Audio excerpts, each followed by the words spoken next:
Bonjour à tous, ici Adrien. Aujourd'hui nous sommes le mardi 17 août 2021 et dans cette vidéo nous allons faire un tour d'horizon des nouveautés de Debian 11. Eh bah oui, parce que vous avez été nombreux à me demander un petit résumé sur YouTube, et ben le voilà.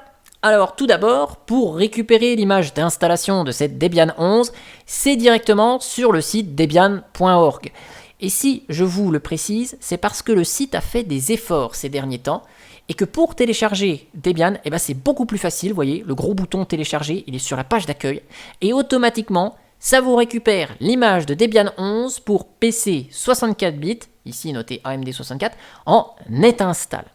Alors bien sûr, en naviguant sur le site, on pourra évidemment télécharger des images pour PC 32 bits, i386, c'est pas abandonné, ARM 64 bits comme les Raspberry Pi, et puis d'autres architectures un peu moins utilisées comme PowerPC ou MIPS par exemple. Mais là, le téléchargement déjà du système, c'est quand même beaucoup simplifié par rapport à avant.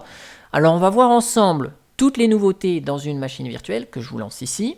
Alors je ne vous montre pas l'installation de Debian 11 parce que l'outil d'installation, c'est le même depuis des années. Alors d'un point de vue graphique, c'est toujours la même chose, on ne perd pas de temps avec ça. Mais c'est évident qu'il s'améliore avec le support de nouveaux systèmes de fichiers comme BTRFS. Ça supporte l'installation en mode UEFI, donc il y a du changement évidemment. Mais graphiquement, ça ne se repère pas. Il n'y a pas de nouveauté là-dessus. J'ai procédé d'ailleurs à une installation par défaut du système, c'est-à-dire qu'un environnement graphique est installé. Ici, vous allez voir, c'est GNOME. Ce qui est sympa, c'est que les additions VMware, les fameux OpenVM Tools, ils sont en place. Vous voyez, le plein écran fonctionne direct. Le serveur OpenSSH n'est pas installé par défaut, il faudra le sélectionner manuellement à l'install si vous le voulez, mais les utilitaires usuels du système sont présents.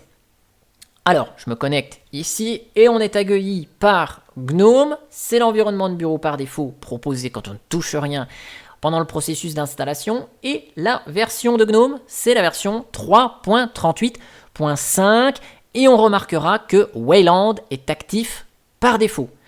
Si vous optez pour un autre environnement de bureau, c'est tout à fait possible et sachez que KDE est livré en version 5.20, Mate en version 1.24, XFCE 4.16 et Cinnamon 4.8 pour les principaux environnements de bureau. De manière générale, il est indiqué dans les notes de version que plus de 11 000 nouveaux paquets ont été introduits et 9 500 environ ont été notés comme obsolètes. Alors, pas de panique avec ça, vous savez, des fois, dans les noms des paquets, on a la version dedans, comme PHP, vous savez, il y a PHP 7.4-CLI, et puis, on a des paquets qui peuvent être découpés différemment aussi, comme LibreOffice, vous savez, il y a la langue qui est séparée dans un paquet, LibreOffice-LDCN-FR, LED est dans un autre paquet aussi, donc le découpage étant différent, chez Debian, tout est découpé, donc ça fait beaucoup de paquets finalement pour pas forcément grand chose dans certains cas. D'ailleurs, en parlant de LibreOffice, je vous le lance ici, mais on a la version 7.0 de LibreOffice. On retrouvera GIMP en version 2.10.22 pour être très précis, même si bon, c'était déjà une version 2.10 avant. Et de manière générale, ce qu'il faut retenir, c'est que dans Debian 11, les logiciels non critiques ont été mis à jour. Évidemment, sous Debian 10, des logiciels un petit peu plus critiques comme Firefox, qui ont besoin d'être mis à jour régulièrement, notamment pour la partie sécurité, on avait sur Debian 10 Firefox 78 ESR, et bien là, on a exactement la même version. Donc chez Debian, on a la version ESR, Extended Support Release, ça veut dire que pour toute nouvelle version de Firefox, qui contient des correctifs de sécurité et des nouvelles fonctionnalités, dans la branche ESR, on ne retrouvera que les correctifs de sécurité, ce qui offre une certaine stabilité qui, chez Debian, est presque le maître mot, si je peux dire ça comme ça.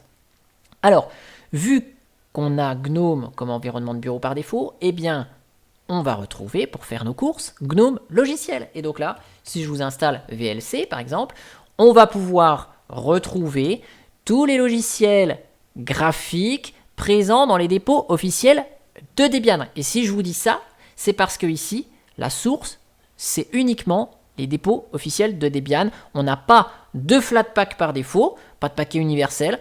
Si vous voulez les mettre en œuvre, vous pouvez, mais vous ne serez pas embêté avec ça. Ça vient récupérer les logiciels uniquement depuis les sources de Debian. Et donc si je vous lance VLC, bon ok, ça fonctionne, ça, il n'y a pas de souci. Pour les adeptes des outils un petit peu plus rustiques, ben, on retrouve Synaptic ici. Et donc là, on va pouvoir installer tous les logiciels, qu'ils soient graphiques ou non. Hein. Donc je peux vous installer HTOP. Hop, on va le trouver ici. HTOP, sélectionner pour installation, appliquer, appliquer. Et voilà. Donc ça, pas de souci. Vous retrouvez et GNOME Logiciel qui est quand même très convivial et Synaptic si vous voulez rechercher plus de choses sans avoir forcément besoin de la ligne de commande. Et vu que j'ai installé HTOP, je vais répondre à la question que vous risquez de me poser en commentaire. Combien ça consomme tout ça? Eh bien, je vous lance un petit terminal, je vous saisis la commande HTOP et les curieux auront leur réponse. Le tout, une Debian 11 avec GNOME, quelques minutes d'utilisation, eh ben, ça consomme environ 900 mégas de RAM et quasiment pas de processeur. Alors, tant qu'on a le terminal ouvert, notons que le noyau ici utilisé, c'est le noyau 5.10. Notez quelque chose d'assez intéressant avec ce noyau 5.10, surtout pour ceux qui utilisent Debian sur leur station de travail, c'est la prise en charge par défaut du système de fichiers exFAT. Ça a été introduit de mémoire dans le noyau 5.7 et avant, il fallait utiliser Fuse, hein, donc c'était chargé dans l'espace utilisateur, c'était pas très propre. Là, c'est directement inclus dans le noyau.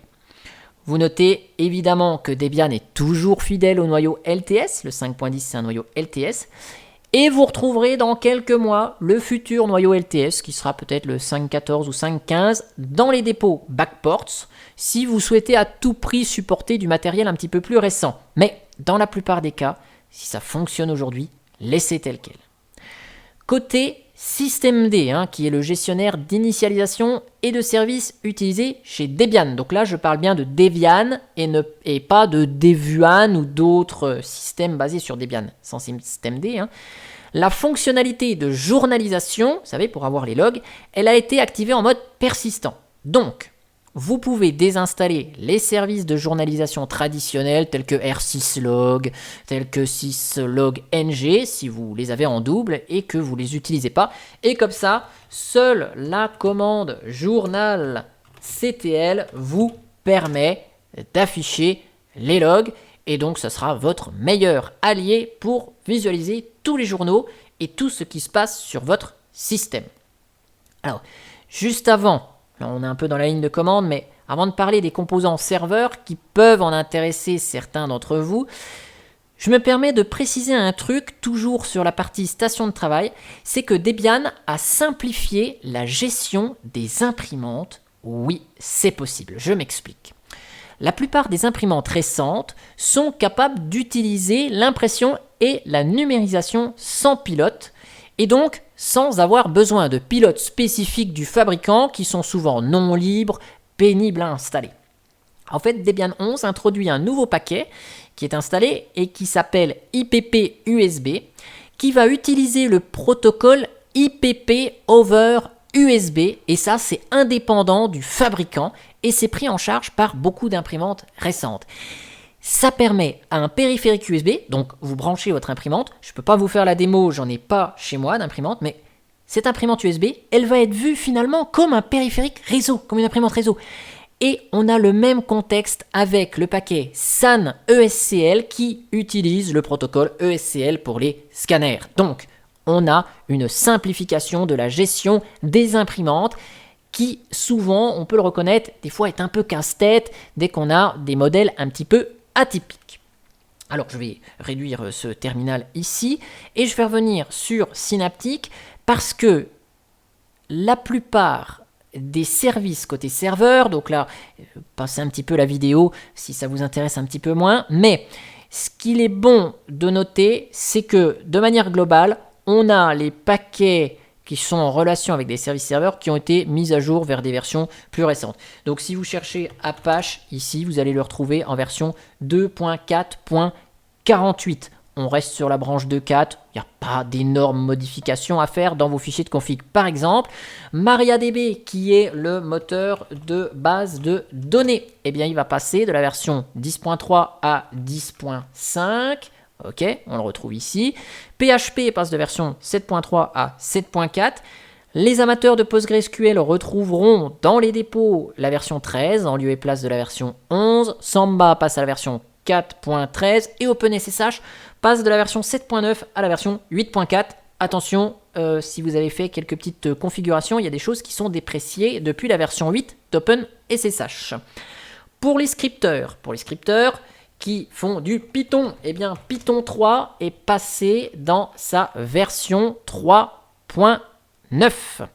Et mon langage de script favori, à savoir Perl, je vais fermer ça, j'en ai plus besoin, lui, il passe de la version 5.28 à 5.32. Donc si vous scriptez en Python ou en Perl, pensez à adapter vos scripts si besoin. Et si vous compilez et que vous utilisez GCC, eh bien GCC passe de la version 8.3 à la version 10.2. Donc pareil, si vous êtes adepte du code C, eh ben, pensez à faire les modifications nécessaires ou recompiler éventuellement vos programmes pour bénéficier de quelques améliorations de la version 10 de GCC. Voilà, je pense qu'on a fait à peu près le tour. J'ai essayé d'être synthétique mais relativement complet, de parler de la partie serveur, environnement de bureau. Je vous remets le lien des notes de version complètes dans le descriptif de la vidéo, que vous pouvez lire à tête reposée. Je vous indique également le lien de téléchargement de Debian, vous permettant de télécharger les images d'installation, et il y a même des images en mode live, donc vous pouvez tester sans rien installer, dans 9 architectures, ces 9 qui sont proposées par Debian. En tout cas, j'espère que cette vidéo vous a plu, et moi je vous dis à bientôt pour une prochaine vidéo. Allez, ciao ciao!